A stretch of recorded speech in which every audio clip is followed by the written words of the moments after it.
So diri ana ita guys. Narito sa Pecas atong lantawon no ang kuan. Ito yung mga pabahay guys na mga temporary yan, di ba?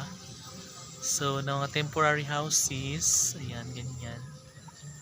Ganyan. At saka marami doon guys paloob pag ganyan.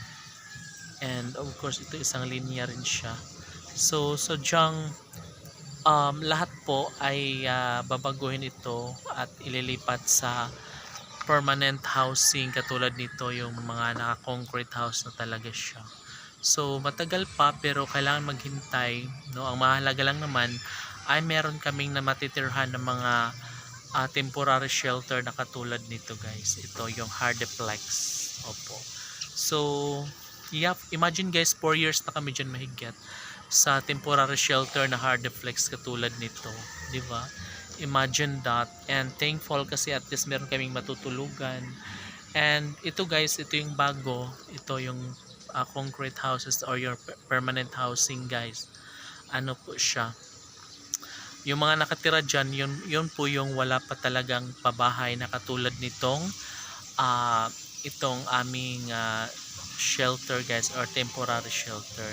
So imagine guys, ang tagal ng panahon ng kailang paghihintay, pagtitiis, and now meron na po silang ganitong pabahay yung concrete houses guys. So deserve nila yan, deserve naming lahat. And yes, ito po guys, marami po itong ganito doon sa baba, meron pa yun, di ba?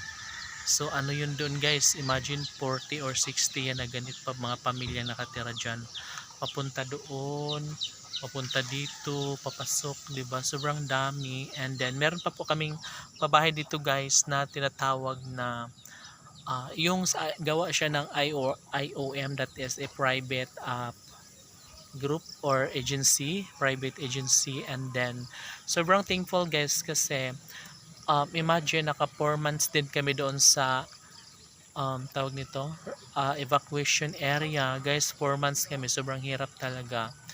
Yes, and then talagang guminhawa lang talaga yung buhay namin guys nang nagkaroon na kami ng temporary shelter guys, kasi iba pa rin yung magpamilya lang kayo magkakasama sa isang bubong, di ba? Doon kasi guys sa evacuation center, oh my god, sama-sama kaming lahat. Maingay, magulo, oh my god, basta iba pa rin ang ganitong klase guys na magkaroon talaga ng kanya-kanya or bukod-bukod na tirahan ang bawat pamilya. So, di ba? So, yun lang guys. See you on my next video.